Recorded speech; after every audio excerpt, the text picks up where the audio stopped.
السلام علیکم علیکم السلام، علیکم السلام۔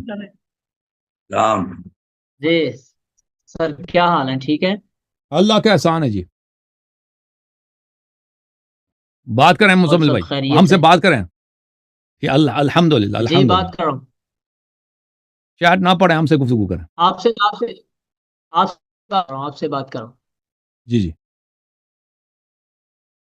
میرے میرے چند سوالات ہیں، اور آج کا جو ٹاپک طے پایا وہ یہ ہے کہ امیر المومنین ہم، علی بن ابی طالب علیہ السلام کی افضلیت باقی انبیاء سے، اس ہم، حوالے سے کچھ بات کرنی ہے۔ ویسے ذاتی طور پر جی میں سر۔ الحمدللہ محب اہل بیت ہوں، اس میں ہم، اپنی زبان سے بتانا کوئی ضروری نہیں ہے، لیکن اشارتاً ہم، تو کافی ساری چیزیں ہیں جو افضلیت کے حوالے سے بہت ساری چیزیں الحمدللہ کلیئر ہیں، لیکن اس حوالے سے میں نے آپ سے گفتگو کرنی ہے کہ امیر المومنین علی ابن ابی طالب علیہ السلام کی افضلیت باقی نبی پاک صلی اللہ علیہ وآلہ وسلم کو چھوڑ کر کے باقی انبیاء سے، اس ٹاپک پر، اور پھر اس کے بعد کوئی چند سوالات ہیں وہ آپ سے کریں گے انشاءاللہ۔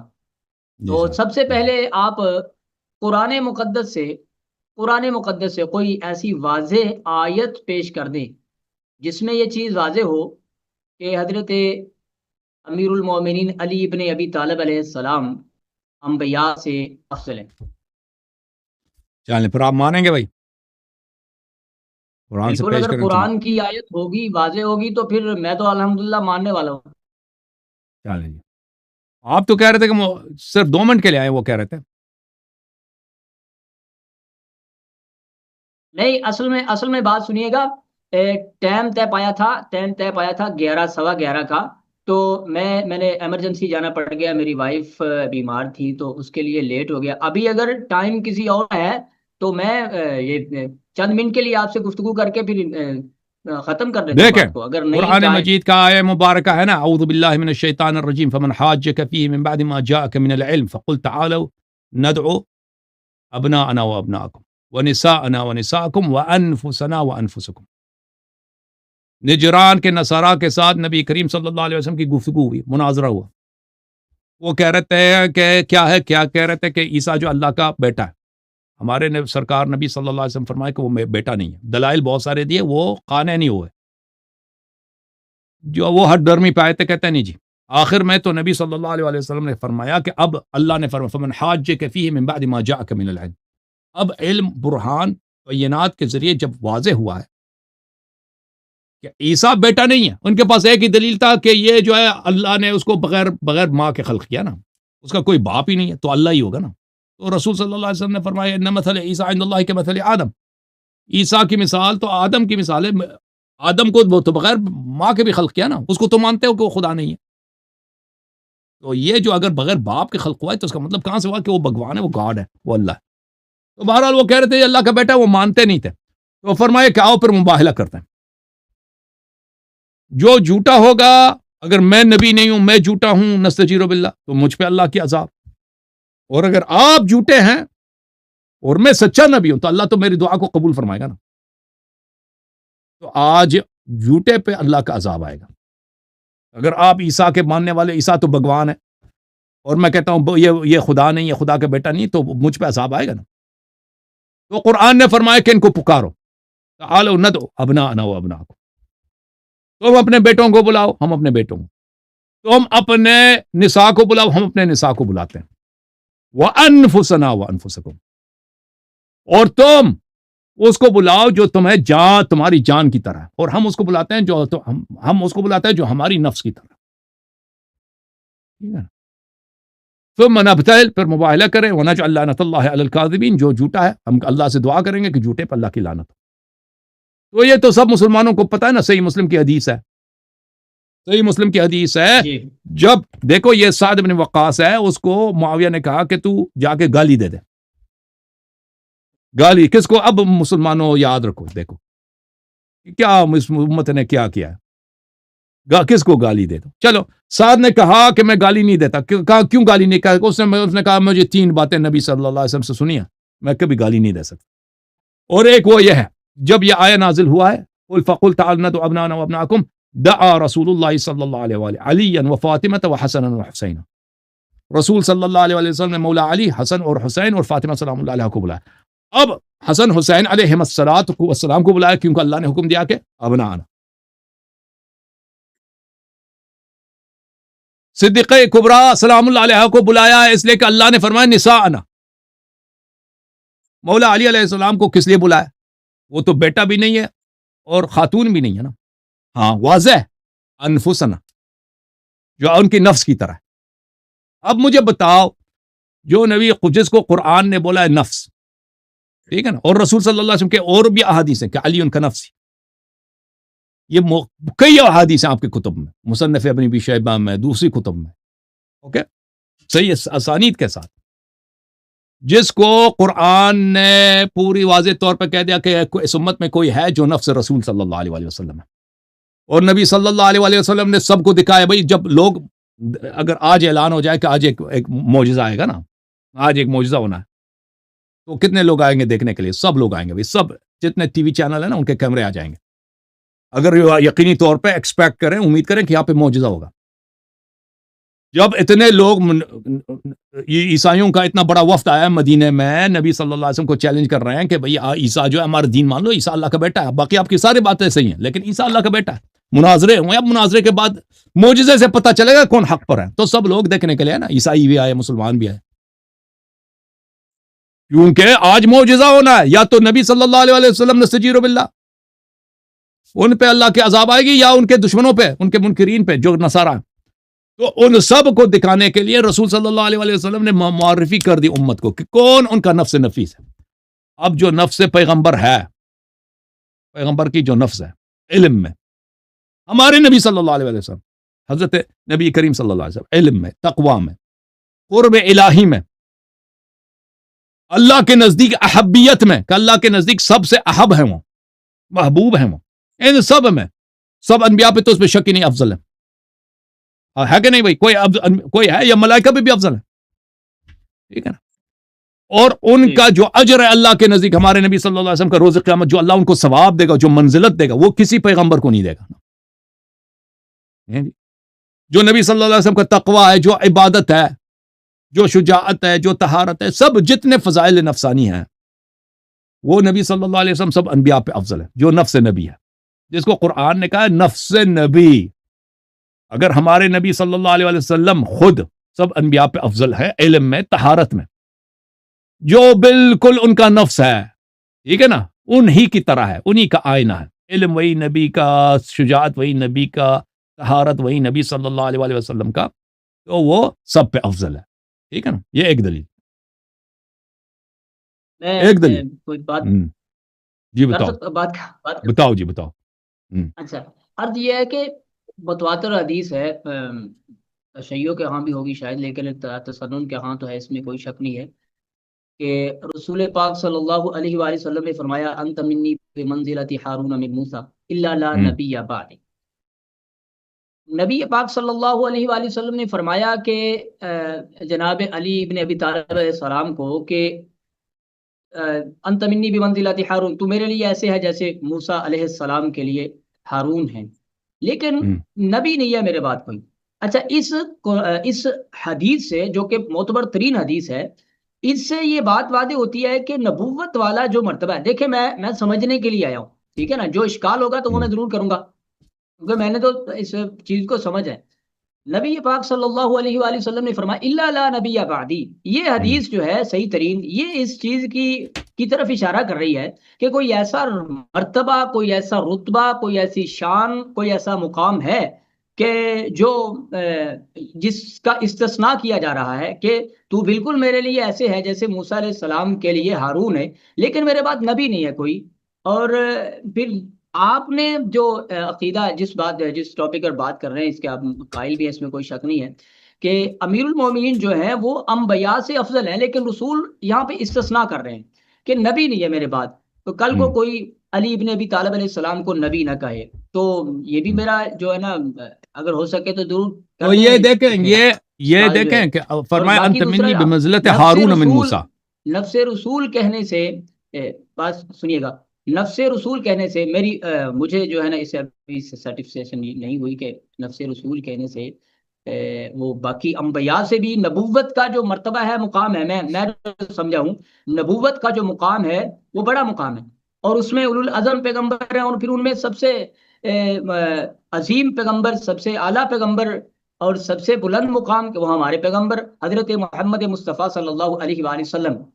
تو یہ بات اگر کلیئر ہو جائے تو کر دیں۔ دیکھیں، آپ سیٹسفائی نہیں ہوا، قرآن کی آیت آپ کو سیٹسفائی نہیں کر، قرآن جب ان کو نفس نبی صلی اللہ علیہ وآلہ آپ کی وسلم کہہ نہیں رہا ہے آ نا، آواز میری آ رہی ہے؟ آواز نہیں آ رہی؟ آواز آ رہی ہے۔ قرآن جب فرما رہا ہے کہ امیر المؤمنین علیہ آپ کی آواز السلام نہیں آ رہی، نفس علیہ صاحب نبی آپ کی صلی آواز اللہ نہیں علیہ آ وآلہ رہی۔ وسلم ہیں جان جی؟ آپ کی آواز نہیں آ رہی۔ نہیں آ رہی؟ ایک منٹ بھائی، ایک منٹ میں دیکھتا ہوں، 1 منٹ۔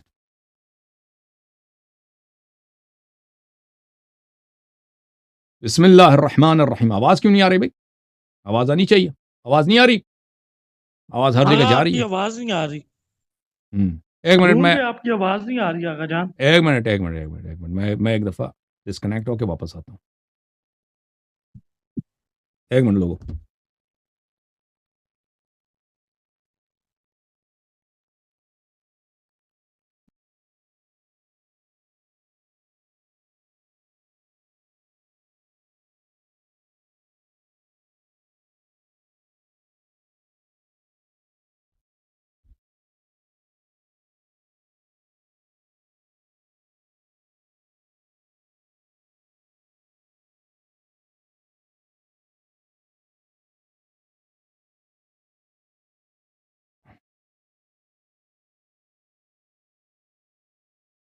اب آواز آ گئی ہے؟ ہیں جی؟ آواز اب آ جی گئی ہے؟ آقا جان، آپ آواز آ رہی ہے۔ جی جی اب بالکل آواز آ آ رہی ہے جی آواز۔ جی جی۔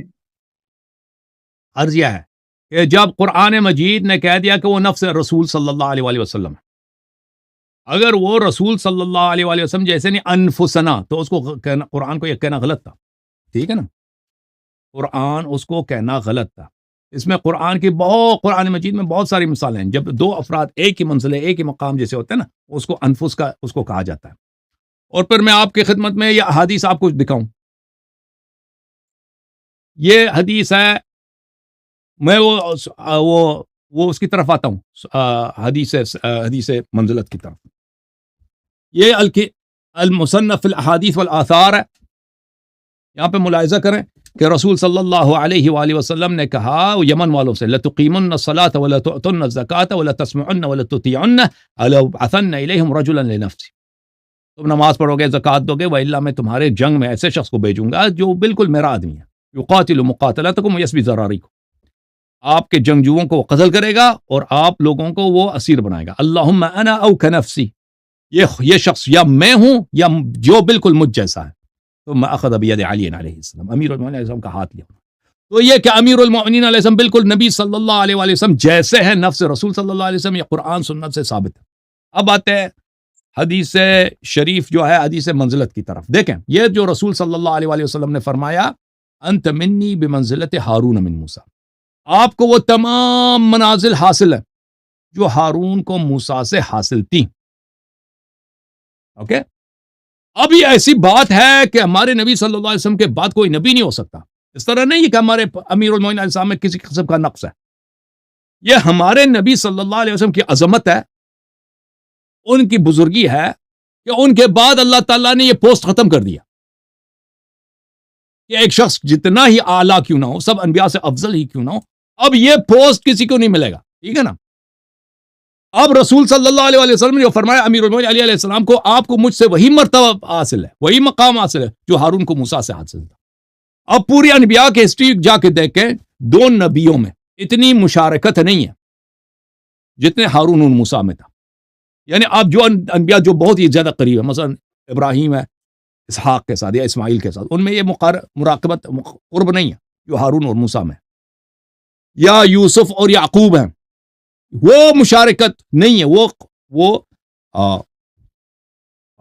قرب نہیں ہے جو ہارون کو موسیٰ سے۔ ہارون کو موسیٰ سے کیا مقام حاصل ہے، میں مزید نہیں کہنا چاہتا، وہ اشرک فی امری، مزید جو کہ یہ کتنے مقامات، ایک مقام وہ اشرک فی امری، کہ اس کو میرے کام میں شریک فرما، میرے جتنے کام ہیں مجھے شریک فرما، یہ امر میں، یہ امر جو ہے نا، امر الفی لفظ امر ہے، اس کا جو جمع ہے امور ہے. اس کا اردو زبان میں اس کا ترجمہ کرنا بڑا مشکل کام ہے، کیونکہ ایک بہت ہی عام لفظ ہے. اگر ترجمہ کریں گے تو مثلا وہ میرا جو کام ہے، حضرت ہارون علیہ السلام کا کام، موسیٰ علیہ السلام کا کام کیا ہے؟ ان کے میرے کام میں ان کے جتنے معجزات ہیں ہارون اس کا شریک ہے. ان کا جو علم ہے ہارون اس کا شریک ہے. ان کی جو ہدایت ہے ہارون اس کا شریک ہے. ان کا جو ایمان ہے ہارون اس کا شریک ہے. جو امت میں جو طاعت کا مقام ہے ہارون اس کا شریک ہے. ملاحظہ کریں، اس کو میرے کام میں شریک فرما. اس کا یہی مقامات امام امیر المؤمنین علیہ السلام کو ہمارے نبی صلی اللہ علیہ وسلم سے حاصل ہے. ٹھیک ہے نا. ایک شخص ہے، دیکھیں نا، ایک ہے صدر پاکستان کا اسسٹنٹ ہے، اور ایک ہے فرض کریں ٹرمپ کا اسسٹنٹ ہے. ان دونوں میں بڑا فرق ہے. صدر پاکستان کا جو ہے، جو اسسٹنٹ ہے، وہ صدر پاکستان کے جتنا پاور ہے نا اسی نسبت سے اس کا پاور ہے. لیکن جو ٹرمپ کا اسسٹنٹ ہوگا، وہ جتنا صدر ٹرمپ کا پاور ہے، پوری گلوبل پاور اس کا اسسٹنٹ ہوگا. موسیٰ علیہ السلام کا جو شریک کار ہوگا نا، جو موسیٰ علیہ السلام کا وسعت کار ہے، اسی لحاظ سے وہ اس کی عظمت ہے. جو ہمارے نبی صلی اللہ علیہ وسلم کا شریک کار ہوگا، وہ نبی صلی اللہ علیہ وسلم کی جو وسعت کار ہے، وسعت امر ہے، اسی مناسبت سے اس کی عظمت ہے. سمجھ میں آ رہی نا؟ نبی صلی اللہ علیہ وسلم نے یہ نہیں فرمایا کہ آپ کو ہارون کا مقام حاصل ہے. اگر ہارون یہ فرماتے کہ آپ کو ہارون کا مقام حاصل ہے تو بھی اس امت سب سے افضل ہوتا ہے. لیکن فرمایا آپ کو وہی مقام مجھ سے حاصل ہے جو ہارون کو موسیٰ سے حاصل تھا. ہارون کو جو موسیٰ سے حاصل تھا، وہ موسیٰ کے تمام کام میں شریک تھا. موسیٰ کے کتاب میں شریک ہے، موسیٰ کے معجزات میں شریک ہے، موسیٰ کی ایمان میں شریک ہے، موسیٰ کی شریعت میں شریک ہے، موسیٰ کی ہدایت میں شریک ہے، موسیٰ کی عصمت میں شریک ہے، ہر کام میں شریک ہے. سمجھ میں آ رہی نا؟ جو ہمارے نبی صلی اللہ علیہ وسلم کے اب دیکھ، ہمارے نبی صلی اللہ علیہ وسلم عربی زبان جانتے ہیں. اس طرح نہیں ہے کہ میری طرح وہ بات کچھ اور کہنا چاہتے ہیں، الفاظ کچھ اور نکل جاتے ہیں نا. شاہ جی ہے کہ نہیں؟ ہم جو ناقص بیان ہے ہماری، بہت دفعہ ہم بیان میں غلطی کرتے ہیں، بات کچھ اور کہنا ہوتا ہے، الفاظ کچھ اور نکل جاتے ہیں. ہمارے سرور انبیاء صلی اللہ علیہ وآلہ وسلم افصح من نطق بالذات ہے، اعطیت جوامع الکلم ہے. اللہ نے ان کو چنا ہے کہ وہ میرا پیغام لو. اگر کوئی ایسا شخص ہے جس کو بولنا غلط، کبھی کبھی غلط بولتا ہے، اس کو اللہ نہیں چنتا. وہ اپنے الفاظ معانی جانتے ہیں کہ میرے لفظ کے کیا معنی ہیں. جب وہ کہتے ہیں نا ہارون کو موسیٰ سے جو مقام حاصل ہے، وہی مقام آپ کا، ان کو بخوبی پتہ، وہ ہارون کو ہم سے بہتر جانتے ہیں، موسیٰ کو بھی جانتے ہیں کہ ان کا ہارون موسیٰ کے نزدیک کتنا پیارا ہے، ہارون موسیٰ کے نزدیک کتنا عزیز ہے، ہارون موسیٰ کا کیسا قوت بازو ہے. بلے وشرد بھی ازری، میں روز اسے مجھے قوت بازو بنا دے. اور باقی چھوڑے، باقی مقامات اشرک فی امر، میرے کام میں شریک فرما. دیکھیں اس امر میں علم آ جاتا ہے. علم هل يستوي الذين يعلمون والذين لا يعلمون، کیا جاننے والے غیر نہ جاننے والے برابر ہوتے ہیں نا؟ ہارون موسیٰ کے علم میں شریک ہے، امیر المؤمنین علیہ السلام سردار انبیاء کے علم میں شریک ہے. موسیٰ اور ہمارے نبی صلی اللہ علیہ وسلم کا علم ایک برابر نہیں ہے. جو ہمارے نبی صلی اللہ علیہ وسلم کا جو علم اجازت ہے، آدم سے لے کر عیسیٰ تک جتنے انبیاء ان کے علم پہ افضل ہے.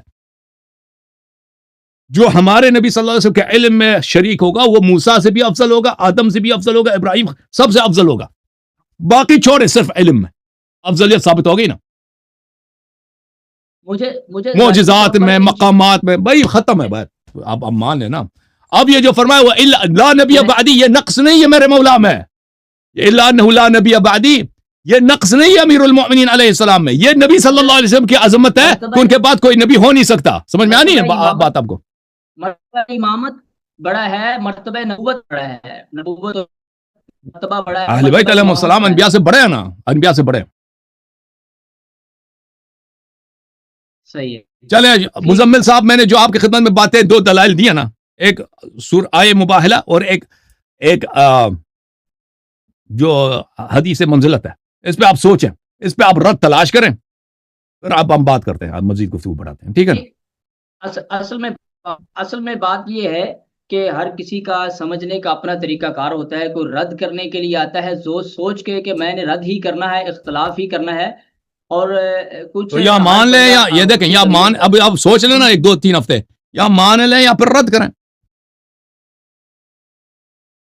اب یہ جو آیت حدیث منزلت ہے نا، اس میں جو لا نبی بعدی کا مطلب کچھ ایسے سمجھ آ رہا ہے کہ نبوت کا جو مقام ہے وہ بڑا مقام ہے، اور امامت کا مقام جو ہے وہ اس میں شاید نہیں ہے. حضرت امیر المومنین علم کے اعتبار سے ساری چیزوں سے رسول پاک صلی اللہ علیہ وآلہ وسلم کے علم کے وارث ہیں، وہ اس میں کوئی شک نہیں ہے. قرآن مقدس اصل اور صحیح ترین وارث وہی ہیں جو باب مدینۃ العلم ہے، اس میں شک نہیں ہے. لیکن سمجھنے کی بات یہ ہے کہ وہ نبی نہیں ہے، ان پر وحی کا نزول تو نہیں ہو رہا نا، یہ چیز اصل میں سمجھنے والی ہے. تو پھر وہ انبیاء دیکھیں یہ اپنے اس طرح کیسے ہو نہیں ہے سکتے کہ ہیں؟ اگر کوئی نبی نہیں ہے اس پہ وحی نازل نہیں ہوتا. دیکھیں یہ آپ کی بات غلط ہے کہ انبیاء غیر انبیاء پہ وحی نازل نہیں ہوتے. مریم پہ نازل ہوئی ہے، ام موسیٰ پہ نازل ہوئی ہے، اللہ آپ کا بھلا کرے اس پہ نازل ہوئی، جو شاید کی مکی اس پہ وحی نازل. یہ وحی صرف انبیاء پہ نازل ہوتی ہے، فرشتوں سے ملاقات ہوئی، یہ آپ کی غلط فہمی ہے. ٹھیک ہے نا، یہ غلط بات ہے. یہ امت کے لیے، امت کی ہدایت کے لیے ہے کہ بعد میں لوگ دیکھیں کوئی ادعا نہ کرے کہ میں بھی نبی بن سکتا ہوں. ہمارے نبی صلی اللہ علیہ وسلم کے بعد انبیاء ہو سکتے ہیں. ٹھیک ہے نا. لوگ کہیں گے کہ دیکھو رسول صلی اللہ علیہ وسلم نے مولا علی سے کہہ دیا کہ آپ کو وہی رتبہ حاصل ہے جو موسیٰ کو ہارون سے حاصل تھا، تاکہ لوگ نہ سمجھ لیں، اس سے بیوقوف لوگ نہ سمجھے کہ ہمارے نبی صلی اللہ علیہ وسلم کے بعد نبوت کا مقام ہو سکتا ہے، کوئی نبوت کا ادعا کر سکتا ہے. اس غلط فہمی کو دور کرنے کے لیے، تاکہ کوئی شخص قیامت تک حدیث منزلت سن کر وہ لوگوں کو بیوقوف نہ بنائے کہ بھئی نبوت کا سلسلہ ختم نہیں ہوا. امام علی علیہ الصلوۃ والسلام بھی ہارون کی طرح تھے، اور وہ بھی نبی تھے. آج میں بھی نبی ہوں. ٹھیک ہے نا، آج میں بھی نبی ہوں. کوئی یہ نہ کہہ دے، یہ اس لیے بیان نہیں ہو رہا کہ امیر المومنین علیہ السلام میں کوئی نقص ہے. یہ اس دو باتوں کے بیان کے لیے ہو رہا ہے. ایک نبی صلی اللہ علیہ وسلم کی عظمت ہے کہ ان کے آنے کے تشریف آوری کے بعد اللہ تعالیٰ یہ مقام کسی اور کو نہیں دے گا. ٹھیک ہے نا، یہ ایسا ان کے بعد یہ سلسلہ ختم ہو گیا. اور یہ اس لیے نہیں کہ مولا علی علیہ السلام میں کوئی نقصان ہے، اس لیے کہ نبی صلی اللہ علیہ وسلم کی عظمت یہ ہے کہ ان کے بعد یہ مقام کسی کو نہیں ملے گا. دوسری بات یہ ہے کہ کوئی دوسرا شخص ادعا نہ کرے کہ بھئی مولا علی علیہ السلام بھی نبی تھے، اب جو ہے نبوت کا سلسلہ بند نہیں ہوا، بھئی ہم پہ بھی وحی آتی ہے، ہم بھی نبی ہیں. ٹھیک ہے، اس بات کو ختم کرنے کے لیے یہ ایک چیز جو میں نے آپ کی خدمت میں استدلال کیا ہے، جو ہارون کو آپ سوچیں ایک دفعہ، ہارون کو جو موسیٰ سے مقام حاصل ہے وہ کیا ہے؟ باقی چھوڑیں، جو قرآن میں مصرح ہے، ایک آیت ہے، سورہ مبارکہ ہے طٰہٰ، سورہ آیت نمبر 32 ہے، وَأَشْرِكْهُ فِي أَمْرِي. میں یہ امر میں علم بتاؤں کہ کیوں نبی صلی اللہ علیہ وآلہ وسلم نے یہ فرمایا تھا کہ لا نبی آبادی. میں بتاؤں آپ کو، آپ سنیں گے؟ بتائیں. نبی پاک صلی اللہ علیہ وآلہ وسلم کے علم کے حقیقی وارث امیر المومنین ہیں، آپ کے معجزات کے وارث امیر المومنین ہیں. آپ کے بعد دینی تمام خدمات جو کرنی ہے، ذمہ داریاں ہیں، ان ساری چیزوں کی ذمہ داری اور ان کے وارث امیر المومنین ہیں. اور دنیا نے بعد میں وہی کمالات دیکھنے تھے جو رسول مکرم صلی اللہ علیہ وآلہ وسلم کی حیات طیبہ میں دیکھے. دنیا نے امیر المومنین کی زندگی پاک سے وہی کمالات دیکھنے تھے جو رسول ایک منٹ بھائی، جی بات کریں. جی سر بولیں. دنیا نے وہی کمالات، وہی معجزات، وہی تمام چیزیں دیکھنی تھی جو نبی محترم جناب محمد مصطفیٰ صلی اللہ علیہ وآلہ وسلم کی حیات طیبہ میں دیکھی. تو آپ نے یہ کلیئر کر دیا، واضح کر دیا کہ کوئی یہ نہ سمجھے کہ میرے بعد علی بھی نبی ہے. اس لیے آپ نے یہ فرمایا، آپ کی بات وہی، وہ کان ادھر سے پکڑ لے بات وہی ہے کہ وہ تمام چیزیں دیکھ کے کہیں لوگ شک میں نہ آپ پڑ تو جائیں. اقرار کر رہے ہیں نا، آپ تو ہماری بات کا اقرار کر رہے ہیں کہ بھئی افضل ہے سب انبیاء سے. اگر وہ ہمارے نبی صلی اللہ علیہ وسلم کے علم کے وارث ہیں، وارث صرف نہیں ہے، وہ شریک ہیں حیات میں بھی. وارث یہ ہوتا ہے کہ بعد میں ملتا ہے نا، بعد میں نہیں ملا، اسی وقت ان کے علم کے شریک تھے، ان کے معجزات کے شریک تھے. بہرحال آپ کہتے ہیں بعد میں ملا، چل کوئی بات نہیں. تو پھر انبیاء سے افضل ہوئے نا، کہ ہمارے نبی صلی اللہ علیہ وسلم کا علم انبیاء سے بڑا ہے، ان کی عصمت ان سے بڑا ہے، ان کے کام ان سے بڑا ہے. میں ابھی بھی اس بات پہ ہوں کہ نبوت والا جو مرتبہ ہے، مقام ہے، ابھی جس دن یہ چیز واضح ہوگی کہ نبوت صرف ایک ٹائٹل ہے بھائی. نبوت صرف ایک ٹائٹل ہے جس کو اللہ کہتا ہے. دیکھیں نبوت ہے کیا چیز، آپ سمجھ لیں نا. نبوت کی آپ تعریف کریں. نبوت اس چیز کا نام نہیں کہ فرشتوں سے گفتگو ہو جائے، کیونکہ فرشتوں سے بہت سارے لوگوں نے گفتگو کیا ہے جو غیر نبی ہے. ٹھیک ہے نا. نبوت یہ نہیں کہ اگر کسی پہ الہام ہو جائے، وحی ہو جائے، وہ نبی بنتا ہے اس باتوں سے. حضرت موسیٰ علیہ السلام کی والدہ سے اللہ نے وحی نازل قرآن مجید. مریم کو فرشتوں نے سے بات کیا. نبوت کا مطلب یہ نہیں کہ کسی کے پاس شریعت ہو. بہت سارے انبیاء گزرے ہیں جن کے پاس شریعت نہیں ہے. نبوت صرف ایک ٹائٹل ہے بھائی، جس کو اللہ کہہ دے کہ تو نبی ہے، وہ نبی ہے. جس کو اللہ کہتے ہیں کہ تو رسول ہے، وہ رسول ہے، اس کے علاوہ اس کی کوئی حیثیت نہیں ہے، حقیقت نہیں. ٹھیک ہے، سمجھ میں آ رہی نا بات آپ کو؟ بہت سارے انبیاء گزرے ہیں جن کا کام تبلیغ کرنا نہیں تھا، تبلیغ نہیں کرتے تھے، وہ صرف اپنی ذات کے لیے نبی تھے. ٹھیک ہے نا. بہت سارے انبیاء تھے جن پہ کوئی اپنی شریعت ہی نہیں ہے. حضرت لوط علیہ السلام، حضرت موسیٰ، حضرت ابراہیم کی شریعت پر ہیں، ان کا اپنا کوئی شریعت ہی نہیں. ٹھیک ہے نا. بہت سارے انبیاء گزرے ہیں جن پہ وہ فرشتے وہ خواب میں آتے تھے، بیداری میں نہیں آتے تھے. ٹھیک ہے نا. تو یہ جو آپ کہتے ہیں نا نبوت کا ایسا مقام ہے، نبوت کا ایسا مقام ہے، اصل مقام علم ہے. اصل مقام کیا ہے؟ معجزات ہیں. اصل مقام کیا ہے؟ تقوی الہی ہے. نبوت صرف اور صرف ایک ٹائٹل ہے. یہ ٹائٹل ہمارے نبی صلی اللہ علیہ وسلم کے بعد کسی کو نہیں ملنا. وَإِلَّا یہ کہ فرشتوں سے ملاقات ہو جائے. سبحان اللہ. یہ آپ کے اپنے بخاری میں موجود ہے کہ عمران بن حسین کی فرشتوں سے باتیں ہوتی تھی. بنی اسرائیل میں وہ بخاری میں موجود ہے کہ ایک گنجا، ایک اندھا تھا اور ایک جزامی تھا، ان کا فرشتوں سے ملاقات ہوئی ہے. صحابہ نے جبرائیل کو دیکھا ہے. صحابہ جبرائیل نبی صلی اللہ علیہ وسلم کے دربار میں آئے، جبرائیل نے بات کی، صحابہ نے سنا. جب چلے گئے تو پیغمبر نے فرمایا یہ جبرائیل تھا، یہاں پہ آیا تھا، مجھ سے سوالات کیے ہیں. تو اس طرح نہیں ہے جو آپ جو سمجھ رہے ہیں نا کہ یہ ایک ایسا مقام ہے جس کا نام نبوت ہے، جو ہمارے مولا امیر المومنین علیہ السلام کے پاس نہیں ہے. اصل مقامات کچھ اور ہیں. یہ صرف ایک ٹائٹل ہے جو ہمارے نبی صلی اللہ علیہ وسلم کے بعد کسی کو نہیں ملے گا. اگر آپ کے پاس کوئی ایسی حقیقت ہے نبوت میں ٹائٹل کے علاوہ تو ہمیں بتائیں وہ کیا چیز ہے نبوت جو انبیاء میں ہے، ہمارے مولا علی علیہ السلام میں اس سے بڑھ کے نہیں ہے. ایک ایسی چیز بتائیں ہمیں جو انبیاء میں ہے. وہ علم ہے، وہ معجزات ہیں، وہ طہارت نفس ہے، وہ عصمت ہے، اللہ آپ کا بلا کرے، وہ طہارت نسب ہے. وہ کیا چیز ہے جو انبیاء میں ہے ہمارے مولا امیر المومنین علیہ السلام سے میں اس سے بڑھ کے نہیں ہے؟ آپ مجھے بتائیں، میں آپ کو دکھاؤں گا کہ جو بھی آپ انبیاء میں دکھائیں گے امیر المومنین علیہ السلام کے پاس اس سے زیادہ موجود ہے. میں آپ کو ایک چیز بتاتا ہوں، ذرا سنیں. ایک چیز ہے کہ آپ نے یہ عقیدہ دیا ہے، آپ کا یہ عقیدہ ہے کہ ائمہ اطہار علیہ السلام جو ہے وہ تقیے میں یا خوف سے اللہ معاف فرمائے وہ بیعت کر لیتے ہیں، جس طرح امام زین العابدین علیہ السلام کے بارے میں آپ نے کہا کہ وہ انہوں نے بیعت کی. تو آیتی میں نے نہیں کہا بیعت کی، میں نے نہیں کہا کے بیعت کی ہے بھائی، بیعت نہیں کیا. دیکھیں نہیں، بیعت نہیں ہے، اس میں آپ اقرار ہے، اس موجود میں ہے نا. اقرار ہے. جہاں بولیں آپ کے کلپس موجود ہیں نا جنہوں نے وہ جس کے بیعت اندر نہیں ہے آپ بھائی، وہ یہ اقرار ہے. وہ ہے. حدیث تو آپ پڑھو نا اچھی طرح سے، اس سے فرق نہیں پڑتا، اس سے فرق نہیں پڑتا. مجھے آپ کا منظور کیا ہے؟ صحیح صحیح.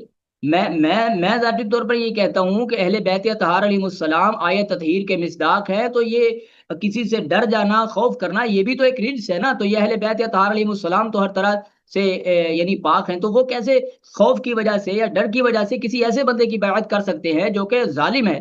آپ نے کب بولا کہ وہ ڈر کی وجہ سے انہوں نے کیا ہے؟ آپ کو کس نے بولا کہ انہوں نے خوف کی وجہ سے کیا ہے؟ اللہ کے حکم کی وجہ سے کوئی نہیں کر سکتا کہ آپ پہ حرام ہے کہ آپ تلوار اٹھائیں. آپ دیکھیں، اگر آپ پہ دیکھیں آپ کہتے ہیں نا کہ خوف کی وجہ سے، آپ کو کہاں سے پتا چلا کہ خوف کی وجہ سے یہ کیا ہے؟ وہ اللہ کے حکم سے کیوں نہیں کر سکتے؟ اللہ کبھی اپنے چنے ہوئے کو کسی ظالم بندے کی بیعت کرنے کا حکم جاری کرتا ہے. جب اللہ حکم جاری کرے پھر تو وہ دین بن گیا. مثال کے طور پر میری بات سنیے گا، مثال کے طور پر حضرت امام زین العابدین علیہ السلام نے کہا کہ آپ یزید کی بیعت کر تو لیں، آپ لوگوں نے پھر اپنا تو ایک دین یزید بنا کی لیا نا. آج دیکھیں میں آپ کو بتاتا ہوں مولوی صاحب، آپ لوگوں جو ہے نا، یہ آپ لوگ کے پاس ایک غلط طرز تفکر ہے کہ ائمہ طاہرین علیہ السلام کو ہمیشہ ظالمین کے ساتھ ٹکر لینے کی اور ان کے ساتھ جھگڑا کرنے کی اور ان کے خلاف تلوار اٹھانے کی ان کا کام تھا، اور وہ ان کے ساتھ تقیہ نہیں کرتے تھے. ٹھیک ہے نا. یہ آپ کا غلط سوچ ہے، آپ کا غلط فہم ہے، غلط فکر ہے. انبیاء جتنے گزرے ہیں، دیکھیں اکثر انبیاء ظالمین حکومتوں کے نیچے رہتے تھے. اکثر انبیاء، بہت کم انبیاء گزرے ہیں. جیسے حضرت یوسف علیہ السلام بھی فرعون کے انڈر تھے نا. وہ بھی وہ اصل میں حاکم نہیں تھے، وہ ایک وزیر اعظم کی طرح تھے. ظالم اجازت دیں، حکومتوں کے تحت رہنا مجبوری کے سن لیے لینا بھائی، اور ایک منٹ چیز. سن لے بھائی. میں جتنے بہت کم انبیاء گزرے ہیں جن کے پاس اپنا پاور ہوتا تھا. مثلا حضرت سلیمان، حضرت داؤد ہے. باقی سب انبیاء ظالمین کے نیچے رہتے تھے، ظالمین کے حکومتوں میں رہتے تھے. ٹھیک ہے نا. اور وہ ظالمین سے تقیہ فرماتے تھے. اس طرح نہیں تھا کہ اگر ظالم ان سے کہہ دیں وہ ظالم کے سامنے آ کے اسے جھگڑا لے لے. انبیاء علیہ السلام کے داستانوں میں ہمیں ایک جگہ دکھائیں کہ انہوں نے جھگڑا کیا ہو. انبیاء حضرت ابراہیم علیہ السلام نمرود کی حکومت میں رہتے ہیں, آخر میں وہ نمرود کو چھوڑ کے چلے گئے, بھاگ گئے, فلسطین چلے گئے نا. یہی ہوا نا, جب انہوں نے وہ ان کی بات نہیں چلے وہ چلے گئے.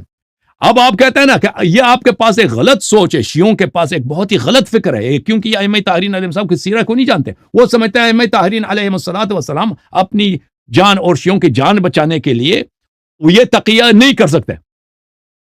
تو آپ مجھے بتائیں نا, اگر ایک ظالم آ کے آپ بتائیں نا, آپ مولوی صاحب ہیں, اسلام کا کیا حکم ہے؟ یہاں پہ تلوار رکھ دے ایک ظالم, کہہ دے اگر آپ اقرار کریں کہ آپ میرے غلام ہیں تو میں آپ کو چھوڑتا ہوں, اور اگر آپ اقرار نہ کریں میں آپ کا غلام, میں آپ کا سر قلم کرتا ہوں, آپ کیا کریں گے؟ اسلام کا کیا حکم ہے اس مسئلے میں؟ یہی بات مثال کے طور پر میں آپ کو میں عرض کر رہا ہوں یہی بات. یا میں آپ سے ایک بات بڑھ کے کہتا ہوں, ایک شخص آ کے آپ کو کہتا ہے کہ پیغمبر کو گالی دے دو, نبی کریم صلی اللہ علیہ وسلم کو گالی دے دو, اللہ میں آپ کا سر قلم کر دیتا ہوں, جیسے حضرت عمار کے ساتھ ہوا. اسلام کا کیا حکم ہے؟ یہاں پہ آپ نے کیا کرنا ہے؟ یہ لوگ جو جاہل ہیں نا سمجھتے ہیں کہ یہاں پہ یہ حکم یہ ہے کہ بھئی تلوار اٹھاؤ, وہاں پہ لڑو, سر اپنا کٹوا دو. حالانکہ قرآن کا حکم کچھ اور ہے, سنت نبی صلی اللہ علیہ وسلم کچھ اور ہے. اگر ایسا راستہ تھا تو حضرت امام حسین علیہ السلام پھر خود کو بچا. امام حسین علیہ السلام کو چھوڑو, امام حسین علیہ السلام کو چھوڑو, آپ کے نزدیک حکم کیا ہے؟ کوئی ادھر ابھی آپ جس جہاں رہتے ہیں نا, کچھ بدماش آ جاتے ہیں, کوئی غنڈہ گروپ آ جاتا ہے, کہتا ہے دیکھو ایک منٹ, غنڈہ گروپ آ جاتا ہے یا طالبان کا کوئی ٹیررسٹ, آپ ہمیں مانتے ہو نہیں مانتے؟ مانتے ہیں تو بھئی آپ کو عزت کے ساتھ چھوڑ دیا جائے, چلے جاؤ.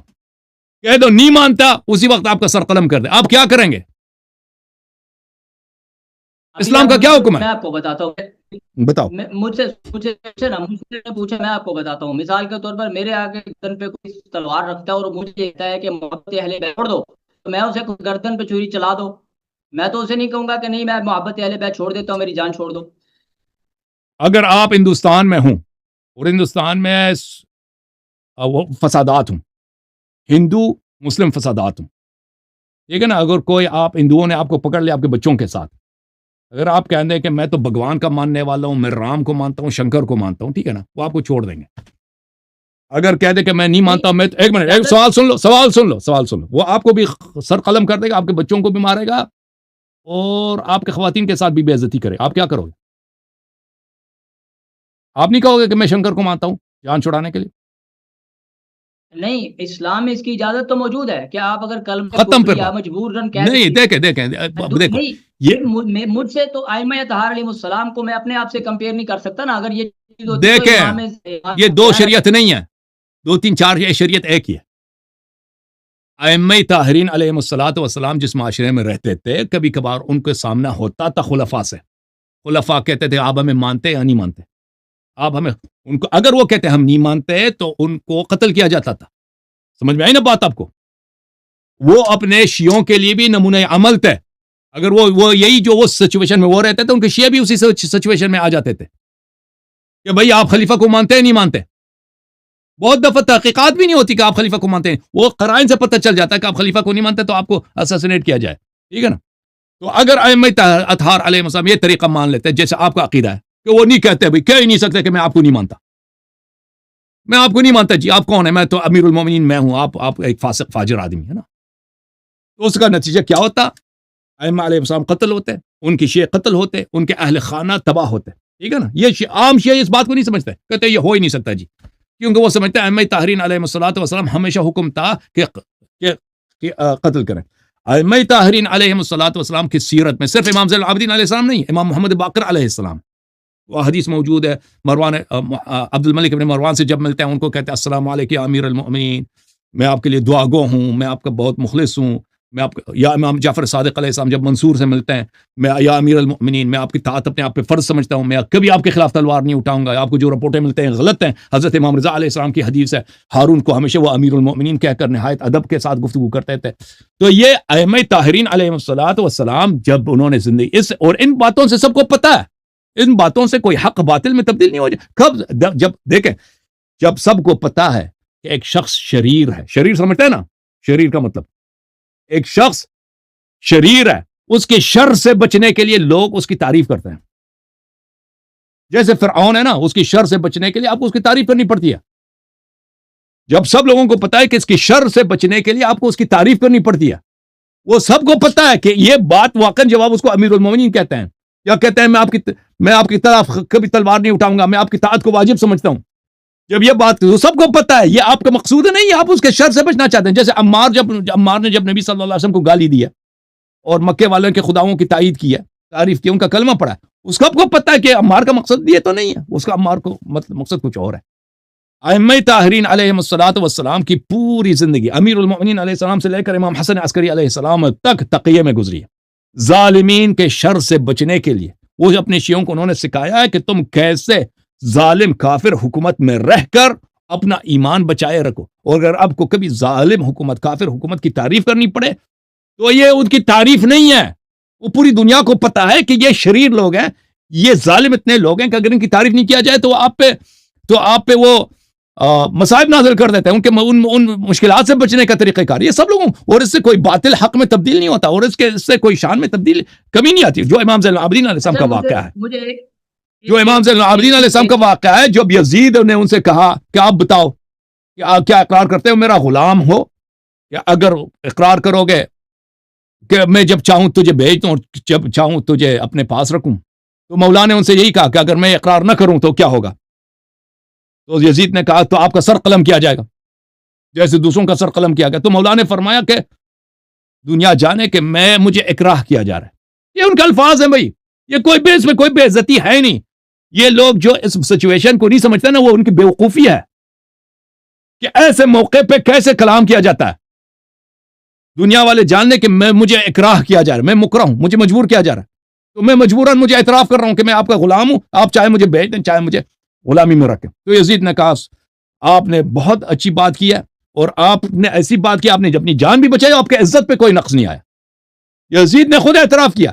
آپ لوگ سمجھتے ہو نا، جو سادہ لوگ ہوں، جو سمجھتے ہیں کہ ائمہ طاہرین علیہم الصلوۃ والسلام وہ ہمیشہ جو ہے نا جھگڑے کے چکر میں ہوتے تھے کہ ظالمین سے ہم نے لڑنا کیسا ہے، ایک زیدی طرز فکر. حالانکہ ائمہ علیہ السلام کا یہ طریقہ کار نہیں تھا. ایک اور بات ہے، جھگڑے کے نعوذ باللہ معاف، جھگڑے کے چکر میں ہونا ایک اور بات ہے.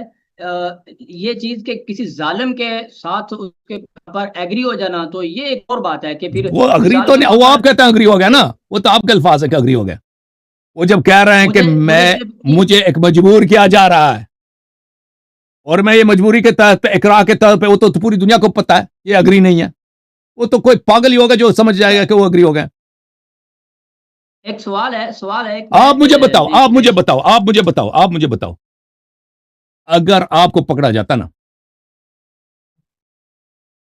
آپ اب دیکھیں، اب مجھے بتاؤ نا، آپ کو اب میں نے آپ سے پوچھا، ابھی اگر آپ ہندوستان میں ہو نا، گجرات کے فسادات میں ہندو آپ کو پکڑ لیں، وہ آپ کو قتل بھی نہیں کرتے، آپ کے منہ میں تیل ڈالیں گے نا، اس کو چلا دیں گے، پھر آہستہ آہستہ آپ جلتے جائیں گے، مرتے جائیں گے، ٹھیک ہے نا. آپ کہہ دیں میں ہندو عزت کے ساتھ چلے جاؤ، نکل جاؤ کہہ دو مسلم ہوں، نہیں، اجازت دو مسلم ہوں، تو آپ کو قتل کیا جائے گا، اور آپ کے بچوں کے ساتھ بھی زیادتی. آپ کیا کرتے اس وقت؟ اس میں کوئی شک نہیں ہے، میں کہہ رہا ہوں کہ اسلام میں اس کی شک جب نہیں ہے نا تو اس سچویشن میں پہلے اپنے آپ کو ڈال دو اور کہہ دو اس میں اسلام کا کیا حکم ہے، عقل کا کیا حکم ہے، کیا اس میں کوئی بے عزتی ہے، کیا اس میں کوئی بے غیرتی ہے کہ آپ وہی کام کریں جس کی شرع نے، قرآن نے وہ صریح حکم دیا، جو رسول صلی اللہ علیہ وسلم کی سنت ہے. پھر پاکستان کے جاہلین کہہ دیں کہ بھئی اس میں یہ جو غلط بات ہے، یہ ہو ہی نہیں سکتا جی. امام حسین علیہ السلام کی جو مثال دے رہا ہے نا، وہ امام حسین کی مثال اور ہے. ایک چیز مجھے بتا، اگر یہ راستہ تھا، اس میں کوئی پریشانی بھی نہیں تھی، اور یہ شرعاً جائز تھا، تو اتنا بڑا سانحہ ہوا کہ آج بھی امت خون کے آنسو بہاتی ہے اس سانحے پہ، واقعہ کربلا پہ، سانحہ کربلا پہ. تو امام حسین علیہ السلام کو کیا اس راستے کا یہی تو آپ نے امام حسین علیہ السلام کو سمجھا نہیں نا. یہ لوگ سمجھتے ہیں کہ امام حسین علیہ السلام کی سیرت اور ہے اور امام زین العابدین علیہ السلام کی سیرت اور ہے، حالانکہ ان کا سیرت ایک ہی ہے. مولا امام حسین علیہ الصلوۃ والسلام، آپ سمجھے، میرا پورا یہاں پہ ایک سیریز ہے، شاید اس میں 10-12 تقاریر ہیں، آپ اس میں پڑھ کے دیکھیں. یہ جو آپ کو یہ کہا جا رہا ہے کہ امام حسین علیہ السلام نے ظلم کے خلاف تلوار اٹھایا، یزید کے خلاف انہوں نے انقلاب، یہ سب سراسر جھوٹ ہے. دیکھو امام حسین علیہ السلام 20 سال تک معاویہ کے اندر رہے یا نہیں رہے، ماتحت رہے یا نہیں رہے، اور رہے یا نہیں رہے، مجھے بتاؤ. وہ کراہن رہے ہیں نا، لیکن ساری چیزیں دیکھ کر کے اب دیکھو معاویہ کے دور میں مولا امیر المومنین کو ممبروں سے گالی دیا جاتا تھا، نہیں دیا جاتا تھا؟ بالکل معاویہ نے مولا امام حسن مجتبی ان کے بڑے بھائی کو شہید کیا ہے نہیں کیا؟ حجر ابن عدی، اس حجر جیسے بہت سارے بے شمار شیعوں کو چن چن کے قتل کیا نہیں کیا؟ شیعوں کے گھروں کو خراب کیا۔ یہ یزید نے تو کچھ کیا ہی نہیں ہے یہ معاویہ کے مقابلے میں۔ یزید اگر حاکم بھی بنا تو معاویہ نے اس کو حاکم بنایا نا، سارا کام سارا فساد۔ اگر مولا امام حسین علیہ السلام انقلابی ہوتے نا، قیام کرتے، تو سب سے زیادہ تو معاویہ تھا۔ جب وہ خود مسجد میں ان کے سامنے امام حسن علیہ السلام کے سامنے، یہ تو روایت میں موجود ہے کہ امیر المومنین علیہ السلام کو گالی دیا جاتا تھا۔ اجازت تو بات کر یہ ہمیشہ کے لیے میں ختم کر دوں اس بات کو، کہ جو کہتے ہیں امام حسین علیہ السلام کا سیرہ اور ہے، امام حسین علیہ السلام کے دور میں ان کے بھائی کو شہید کیا جاتا ہے، انہوں نے تلوار کیوں نہیں اٹھایا معاویہ کے خلاف؟ اس سے بڑھ کر کوئی ظلم؟ امام حسن مجتبی علیہ السلام کو شہید کیا جاتا ہے، ان کے والد گرامی، اس سے بڑھ کر کیا بھائی ظلم اور غیرت اور عزت کا سوال؟ اجازت دے بھائی، او بھائی، مولا علی علیہ السلام کو پابند، اگر جب سامنے والا سب معاہدے کے سب بند توڑ دیتا ہے تو آپ پابند ہے؟ صحیح ہے۔ مجھے ایک بات بتاؤ، مجھ سے کہا جائے کہ تم یزید کو مانتے ہو، یا مجھ سے کہا میرے سامنے مولا علی علیہ السلام کو گالی دیا جائے اور میں صبر کروں، یہ ان دونوں میں زیادہ فرق ہے بھائی؟ ان دونوں میں زیادہ فرق ہے؟ مجھے بتاؤ یار، تم بتاؤ۔ جی جی، یہ اگر میں مسجد میں فرض کر میں مدینے میں رہتا ہوں، مسجد میں خطبہ دیا جا رہا روزانہ، وہاں پہ مولا علی علیہ السلام کو لعنت کیا جاتا ہے، ان کے خلاف بکواس بکواس بکواس، لعنت گالی لعنت گالی، یہ کیا اس بات سے یہ اس کی قبح کم ہے کہ مجھے کہا میرے سامنے آ کے یزید کہتے کہ بھئی تو مجھے اپنا مالک مانتا ہے نہیں مانتا، غلامی کا اقرار کر؟ ایک بات ایک ہی ہے بھائی، ان دونوں میں زیادہ فرق نہیں ہے۔ مولا امام حسین علیہ السلام 20 سال تک، امام حسن علیہ السلام شہادت تک، سنہ 40 سے لے کر سنہ 49 9 سال تک ان کے والد گرامی کو روایت میں بہت ہے کہ ان کے موجودگی میں بھی گالی دیا گیا، تلوار نہیں اٹھایا ان لوگوں نے، ٹھیک ہے نا؟ تو اب مولا امام حسین علیہ السلام یزید کے زمانے میں یہ جو پیش کیا جا رہا ہے کہ وہ ظلم کے خلاف اٹھے، بھائی ظلم کے خلاف اٹھنے والے تھے تو یہ بھی معاویہ کے دور میں اٹھ جاتے۔ بات یہ تھی کہ معاویہ جو تھا، معاویہ کا طریقہ کار مختلف تھا یزید سے، اس طرح کہ معاویہ امام حسین علیہ السلام سے بدر اور احد اور حنین اور فتح مکہ کا انتقام نہیں لینا چاہتا تھا، کہ معاویہ کا جو نانا ہے، معاویہ کا بڑا بھائی ہے، معاویہ کا چچا ہے، معاویہ کے خاندان کے بڑے بڑے عزیز ہیں، وہ مولا امام علی علیہ السلام کے ہاتھوں قتل ہوئے، رسول صلی اللہ علیہ وسلم کے ہاتھوں قتل ہوئے، ان کا جو بت خانہ تھا کعبہ بتوں سے پاک کیا گیا ہے، اس کو بت خانے کو انہوں مسلمانوں نے اپنا مسجد بنا دیا، اس کا انتقام وہ نہیں لینا چاہتا تھا۔ کیوں نہیں لینا چاہتا تھا؟ کیونکہ سمجھتا تھا کہ یہ ہماری حکومت، ہمیں ضرورت نہیں اس بات کی، اس بات سے ہماری حکومت کو بہت بڑا نقصان ہوگا اور لوگ ہمارے خلاف اٹھیں گے، اور اس نے یزید کو منع بھی کیا تھا کہ ایسا نہیں کرنا، لیکن یزید کی سوچ اور تھی۔ یزید کہنا چاہ رہا تھا کہ میں انتقام لوں گا، میں بدر کا انتقام لوں گا، میں احد کا انتقام لوں گا، میں فتح مکہ کا انتقام لوں گا، میں غزوہ حنین کا انتقام لوں گا۔ انتقام کس سے لینا؟ امام حسین علیہ السلام سے لینا۔ امام حسین علیہ السلام کے سامنے کوئی راستہ نہیں چھوڑا گیا مگر یہ کہ وہ اپنے آپ ان کو اسی طرح قتل کیا جائے تاکہ بنی امیہ کے جتنے شکست ہیں رسول صلی اللہ علیہ وسلم کے زمانے میں ان کا انتقام لیا جائے۔ اور جب سر مبارک لایا گیا نا یزید کے سامنے، اس نے ہی تو شعر تو پڑھا تھا، لیت اشیاخی ببدر شہیدو، کاش میرے جو بزرگ ہیں جو بدر میں مسلمانوں کے ہاتھوں قتل ہوئے آج زندہ دیکھتے کہ میں نے انتقام لے لیا محمد صلی اللہ علیہ وسلم سے۔ تو مولا امام حسین علیہ السلام نے کربلا سے پہلے بہت اتمام حجت کیا کہ بھئی مجھے کس جرم میں تم قتل کر رہے ہو، میں نواسے رسول ہوں، مجھے واپس جانے دو، میں جہاں سے آیا ہوں واپس چلا جاؤں۔ وہ نہیں مان رہے تھے، سامنے والے نہیں مان رہے تھے، ٹھیک ہے نا؟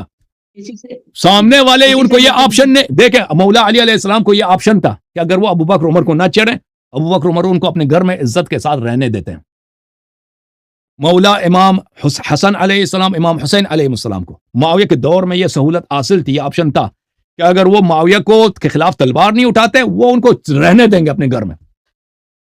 مولا امام زین العابدین کا علیہ السلام کو یہ آپشن ہے کہ اگر وہ تلوار نہیں اٹھاتے اپنے گھر میں رہتے ہیں تو ان کو اپنے گھر میں رہنے دیں گے, بھائی قتل نہیں کریں گے.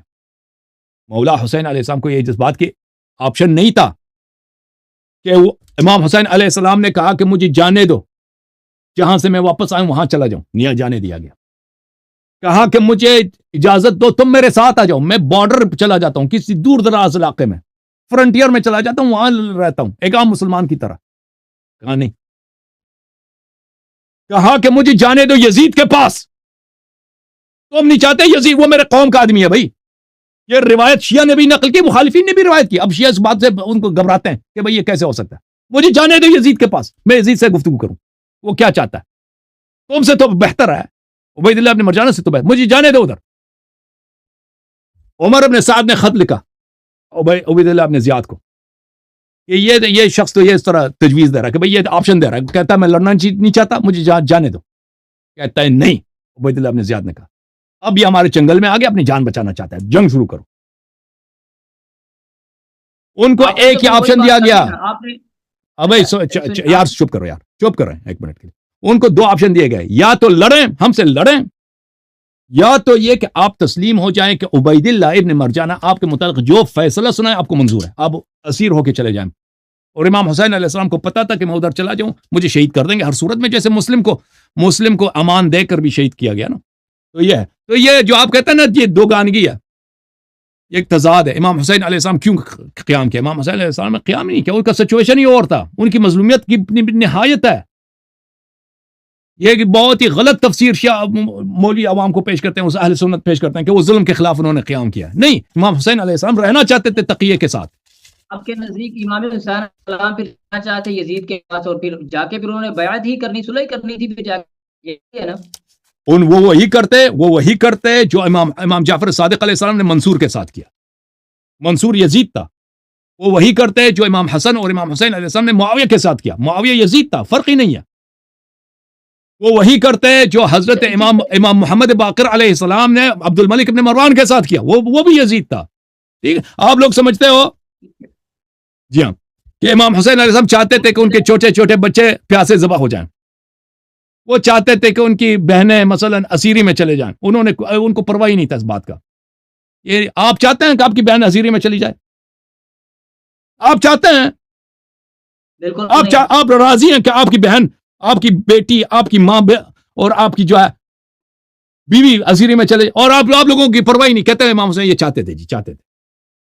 امام حسین علیہ السلام نے بہت کوشش کی کہ کسی بھی طریقہ سے یہ مصیبت نہ آئے, عباس علیہ السلام کی جان بچے, قاسم علیہ السلام کی جان بچے, بچوں کی جان بچے, بیٹیوں کے سر سے پردہ نہ اٹھے کسی بھی قیمت پہ, چاہے یزید سے بیعت کرنا پڑے, کوئی بات نہیں ہے. وہ اس سے امام حسین علیہ السلام کی بیعت سے یزید کوئی حقیقی امام نہیں بن سکتا, ٹھیک ہے نا, کوئی صحیح امام نہیں بن سکتا. لیکن وہ یزید کے پاس یہ آپشن ہی نہیں تھا. سامنے والے کہہ رہے تھے کہ نہیں, آپ جو ہے ہمیں بیعت کی ضرورت ہی نہیں ہے, آپ مان لیں کہ جو عبید اللہ ابن زیاد آپ کے متعلق فیصلہ سنائے گا آپ کو قبول ہے. اور عبید اللہ ابن زیاد کون تھا؟ وہی وہ شخص تھا جس نے عمر ابن سعد کو خط بھیجا کہ جب امام حسین علیہ السلام شہید ہو جائیں تو ان کے جسد پہ گھوڑے ضرور دوڑائیں. اس نے کہا کہ مجھے تو پتہ ہے کہ ان پہ مرنے کے بعد اثر تو نہیں ہوگا, لیکن میرے دل کو ٹھنڈک ہوگی. وہ ان کو تو پتہ تھا کہ یہ ہر صورت یہ میرے پاس آپشن ہے, اگر میں ان کا یہ تجویز مان لوں یہ تو مجھے ذلت کے ساتھ, خاری کے ساتھ, حقارت کے ساتھ گالی دے دے کر شہید کریں گے میرے اور میرے بچوں کو. بہتر یہی کہ عزت کے ساتھ شہید ہو جاؤں نا. یہ آپشن ائمہ طاہرین علیہ السلام کے پاس نہیں تھا. مولوی صاحب اب میری باتوں پہ اچھی طرح سے سوچیں, باقی بھی علماء سوچیں میری باتوں پر. یہ آپ لوگوں کے پاس نہایت ہی غلط فکر ہے کہ ائمہ طاہرین علیہ السلام وہ انہوں نے تقیہ کا حکم نہیں دیا, وہ خود تقیہ نہیں کرتے تھے. ائمہ طاہرین علیہ السلام خود بھی تقیہ کرتے تھے, ان کو بھی تقیہ کا حکم دیتے تھے. قرآن بھی تقیہ کا حکم دے رہا ہے. انبیاء سوائے ایک دو کے سب تقیہ میں رہتے تھے. مجھے سامری اور اس کے بچڑے نے مارا. یہ ایک شیعہ عالم دین کی بات سن رہا تھا, وہ کہہ رہے تھے جب امام حسین علیہ السلام جی امام حسین علیہ السلام شہادت کے قریب ان سے یعنی ان کی زبان سے نکلا یا ان سے کسی نے پوچھا یا جو بھی کہ مجھے آپ کو کس نے قتل کیا، تو انہوں نے کہا کہ مجھے سامری اور اس کے بچڑے نے قتل کیا. تو نہیں اس سے مراد کیا ہے؟ ابھی یہ میں نے کوئی ایک حدیث میں شیعہ نے ہے نہیں دیکھا ہے سامری اور بچڑے نے قتل کیا ہے. حدیث میں یہ مجھے ہے کہ میں نے روایت نہیں دیکھا کہ سامری اور اس کے بچڑے. شاید وہ پتہ نہیں اس مولوی نے کیا پڑھا، مجھے اس کا نہیں معلوم. انہوں نے فرمایا کہ حدیث میں ہے کہ جس دن ثقیفے کا پلاننگ ہوا، ثقیفے سے پہلے ثقیفے کا پلاننگ ہوا، امام جعفر صادق علیہ السلام کی حدیث ہے، اسی دن امام حسین علیہ السلام شہید ہوئے تھے. یہ حدیث ہے. اور پھر حدیث میں یہ ہے امام حسین علیہ السلام کے کہ انہوں نے کہا کہ میں نانا سے جب میں ملوں گا، نانا سے کہہ دوں گا کہ فلان فلان فلان نے مجھے قتل کیا. یہ فلان فلان فلان سے صحیح بعض لوگ مراد لیتے ہیں کہ اس سے مراد ان کا ابو بکر عمر تھا. ٹھیک ہے نا. اب اللہ جانتا ہے ان سے مراد فلان فلان سے حاضرین تھے، یعنی مخاطبین تھے. وہ اپنے مخاطبین سے کہتے تھے جی جو کربلا میں حاضر تھے نا، صحیح عمر بن سعد یا شمر وغیرہ سے، کہ میں نانا سے کہہ دوں گا کہ یہ میرے قاتل ہیں. یا ان سے واقعا انہوں نے فلان فلان کی جگہ ان خلفاء کے نام لیے. یہ ہمیں نہیں معلوم. ٹھیک ہے نا، ہمیں نہیں معلوم. مزید بات بہرحال کر یہ کہ سکتا ہوں نا، کوئی جی جی جی, کی جی پرابلم سر، تو نہیں آپ کے سب سوالات کے جواب دے دیا نا، مزید کیا ہے؟ چاہیے؟ ابھی ایک دو سوال اب ان رہ سوالات چکے جو کیے ہیں. نا آپ نے، اس کے متعلق اگر آپ کے پاس ردود ہیں تو آپ پیش کریں، میں جواب دینے کے لیے تیار ہوں. دیکھو، ابھی ایک دو سوالات ہیں، وہ ہیں تو بیسک میرے لیے بہت ضروری ہیں. نبی پاک صلی اللہ علیہ وآلہ وسلم کی یعنی بیٹیوں کے متعلق باقی تمام شیعہ کا یہی عقیدہ ہے کہ ایک بیٹی ہے، لیکن آپ اس میں منفرد ہیں وہ کہ شیعہ کہاں آپ شیعہ ہیں بھائی؟ کہاں شیعہ ہیں؟ کہاں شیعہ ہیں؟ کس بات کا شیعہ ہیں یہ؟ لیکن آپ منفرد. مجھے اور مجھے بھائی جب یہ اپنا مجھے اس دیکھیں بات پر حیرت ہے. نص کے سامنے جو اپنی رائے کو پیش کرے نا، جب نص کہتا ہے، حدیث کہتا ہے، مثلا امام جعفر صادق علیہ السلام کہتے ہیں کہ میرے دادا امام زین العابدین علیہ السلام کے ساتھ یزید نے یہ کیا، اور یہ اجتہاد کے طور پر یہ ہو ہی نہیں سکتا. جی اجتہاد کریں، یہ شیعہ ہیں. اچھا جب ائمہ طاہرین میری علیہ بات السلام کے احادیث میں کثرت کے ساتھ موجود ہے، وہ خلفاء کے ساتھ مدارا کرتے تھے، خلفاء کے ساتھ ایسی گفتگو کرتے تھے کہ خلفاء ان کے ساتھ ظلم نہ کریں، ظلم ان کا کم ہو. اور یہ شیعہ ذرا اس کو نہیں مانتے بھائی، جو ان کے نصوص کے سامنے اپنا اجتہاد اپنا دین بنانے. یہ شیعہ ہیں جو اب احادیث میں کثرت کے ساتھ موجود ہے کہ نبی صلی اللہ علیہ وسلم کے 4 بیٹیاں ہیں. ایک حدیث میں بھی نہیں کہ ان کی صرف ایک بیٹی ہے. علامہ صاحب اب میری سوال سن لیں اچھی طرح سے، جو میں سوال آپ سے کر رہا ہوں. جب وہ احادیث میں کثرت کے ساتھ موجود ہے کہ نبی صلی اللہ علیہ وسلم کے 4 بیٹیاں، ایک حدیث بھی نہیں، ایک روایت بھی ولو ضعیف کہ نبی صلی اللہ علیہ وسلم کی صرف ایک ہی بیٹی ہے. ٹھیک ہے نا. تو مجھے بتاؤ جی، تو مجھے بتاؤ کہ یہ پھر آ کے آ جاتے ہیں. دیکھیں یہ رسول صلی اللہ علیہ وسلم کو اچھا لگتا ہے یا نبی کی بیٹیوں کو اچھا لگتا ہے کہ اب سارا دن ممبر پر چڑھ کے وہ بیٹیاں نہیں بیٹیاں نہیں بیٹیاں نہیں. قیامت کے دن کیا منہ دکھاؤ گے؟ انہوں نے کیا ظلم کیا تمہارے ساتھ؟ بات کرنے دیجیے گا. اللہ آپ کو جزائے خیر دے. میں بحیثیت اہل سنت ہونے کے باوجود اس کے کہ میں اہل سنت ہوں، لیکن مجھے اس بات پر تعجب ہے کہ ایک طرف ساری شریعت ہے اور ایک طرف محترم اللہ یاری صاحب ہیں کہ وہ سب کہہ رہے ہیں کہ رسول مکرم صلی اللہ علیہ وآلہ وسلم کی ایک بیٹی ہے، اور اللہ یاری صاحب فرما رہے ہیں کہ رسول پاک صلی اللہ علیہ وآلہ وسلم کی 4 بیٹیاں. مجھے تو اس پر خوشی ہو رہی ہے اور میں اس پر خوش ہوں کہ یہ تو میرا اپنا ذاتی موقف ہے، اس میں کوئی پرابلم نہیں. ہاں اس میں یہ چیز پرابلم بن جائے گی کہ واقعی حضرت عثمان رضی اللہ عنہ کے گھر رسول پاک صلی اللہ علیہ وآلہ وسلم کی 2 ان کو قتل بھی بیٹیاں کیا ہیں، تھا نا، اور پھر قتل بھی تو کیا تھا ان کو. جی دیکھیں صدر اول میں منافقین کے ساتھ مؤمنین کی بیٹیوں کی بہت ساری شادیاں ہوئی تھیں، اور نبی صلی اللہ علیہ وسلم ان نکاحوں کو انہوں نے مانا تھا. میں آپ کو دکھا دیتا ہوں، ایک منٹ میں آپ کو ایک دکھاؤں، ایک کتاب دکھاؤں.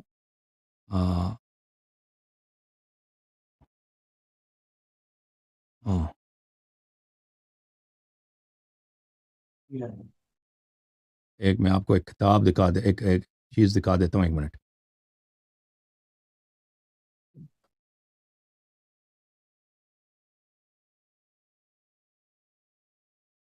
میں آپ کو ایک چیز دکھا دیتا ہوں. ایک منٹ مجھے دینا.